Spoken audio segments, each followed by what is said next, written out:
Till now, we talked about time management and optimizing your productivity. Now we are at very crucial junction where we want to produce the actual end results of your time management and planned activity, and that can be achieved using execution mastery.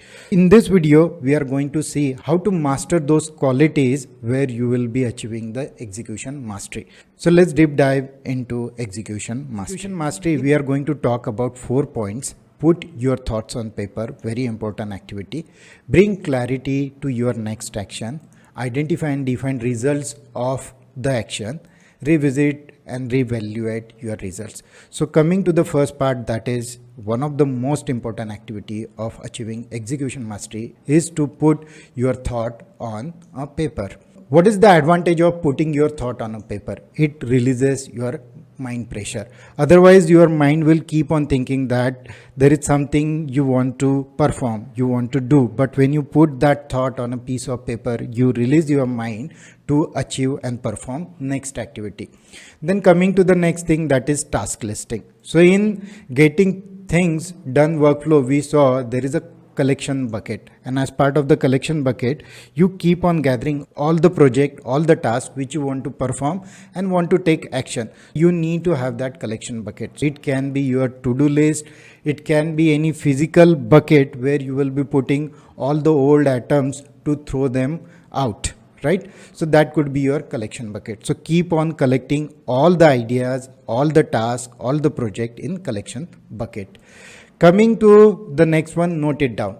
Whenever you get any thought, what you need to do, you need to carry that notepad and pen along with you so that you will immediately note it down.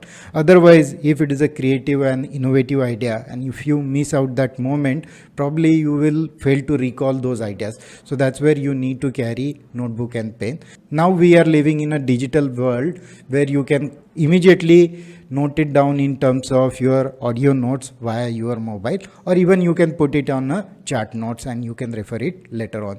Noting down your thought is very important activity in terms of audio or text or even written document when it comes to materializing those thoughts.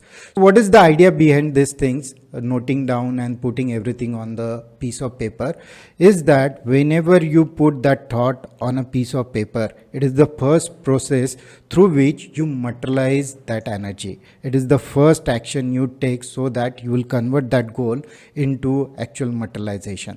Please note it down, anything which you want to achieve in your life. Now coming to the best practice of writing a diary before you going to the sleep, and what you need to write as part of that activity, you need to write your to-do list which you are going to perform on very next day. You can put your to-be list, what you want to be in your life. Suppose you want to be an author, you want to be a great programmer, or you want to be a great scientist, whatever it is, right? So write your to-be list. And third thing which is very important, you need to write down your not to do list also. Suppose you don't want to be angry, you don't want to be impatient, all these things you can put as part of your not to do list. Gratitude list, you need to put down those 5 things in a day where you felt gratitude about those things as part of this diary writing process. It is a damn good practice. If you follow it immediately within few days or few weeks, you will see amazing results coming in your ways. Coming to the next part, that is bring clarity to your next action. When you have a clarity what you want to achieve in your life, you define that blueprint so that you can walk that path. The first thing as part of getting clarity is writing down your SMART goals. Already we talked about SMART goals, and you know that what is SMART goal? It needs to be specific, it needs to be measurable, achievable, relevant and time based. Suppose you want to purchase a car. Don't just mention that you want to purchase a car. You need to mention that what color of the car, then what model of the car you want to purchase, what exact date you want to purchase that car. So mention those details also. It should be time based. By specifying more specific details about your goal, the chances are that you will get more clarity what kind of things you want to bring to your universe, and that way you will get more focus. Defining those SMART goals is your first task in order to bring more clarity. Break your task down to their smallest possible components. Once you identified that what kind of car you want to purchase, then you need to identify the financial resources. And while identifying the financial resources, you may need to break down it into the smaller tasks, how you are going to achieve that final goal of purchasing that car. In this way, break down your big goal into smaller components. So that is about SMART goals. In order to bring more clarity to your action, what you need to do, you need to keep less choices to avoid confusion and time wastage. When you go for shopping and when you see more number of clothes, more number of colors, then you get more confused, right? So in order to avoid the confusion and bring more clarity to your action, you need to narrow down your focus and bring less choices so that you will be more focused and you will achieve the necessary results.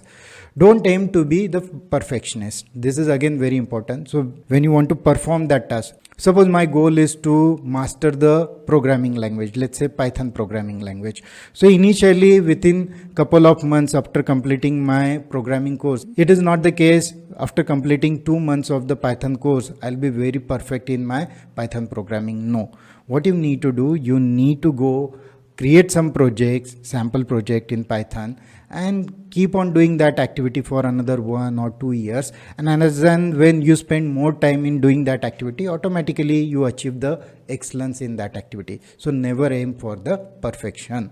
Don't procrastinate. So whatever you want to achieve in your life, never keep postponing that activity. Procrastination is one of the killer in order to achieve your necessary results. So never procrastinate. Apply the law of 3.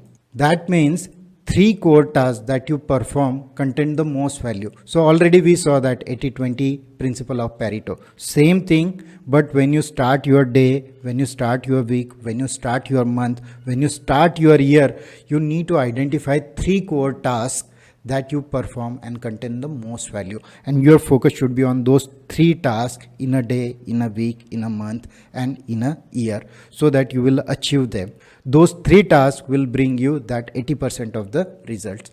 Accurately identify these 3 key tasks and then to focus on them most of the time, so that way you will bring more focus on limited tasks. These are some of the tips by which you can perform the task, bring that focus, and achieve the expected results. Moving on to the next topic, identify and define the results of the action. So what you need to do in order to get things done, you need to create the sense of urgency. Unless and until you don't create the sense of urgency, you will not go and perform that task, right? If you want to give any certification, please create the sense of urgency. By next 2 months, I want to complete that course and give that certification. It will create the pressure on you to get the final results. Slice and dice the task to finalize the results. Once you define your goal, you need to slice it, dice it, how you are going to achieve that certification, identify the right courses, video courses, classroom courses, subscribe them, and get that certification done. Commit to task until you get the final results. It is your commitment in order to produce the final results. That's where your commitment plays very important role. Be impatient for action, but patient for results. This is very important. You need to be impatient while taking the action, but you need to be very patient for the final results.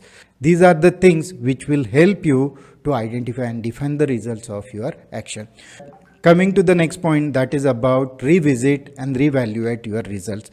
So what does that mean? Once you define your action plan, then you need to keep on reviewing and revisiting that action plan. It could be your daily review, weekly review, monthly review. You need to check your suitable way of identifying and reevaluating your results so that you can plan in a better way for next set of actions. Your evaluation and review system is important in order to get your final completion result and expected success. By doing review and reevaluating your results, you can definitely get the final results and achieve the execution mastery. This is the framework of execution mastery, where you will have the collection bucket, then you will bring the clarity to your action, then you will identify and define the results of your actions, and while going through those actions, you will keep on revisiting and reevaluating the results of your action. That is the best way by which you can produce those final results in order to get the execution mastery. Please put in the comment section any 3 things on an immediate basis you feel you are going to implement in order to achieve your execution mastery.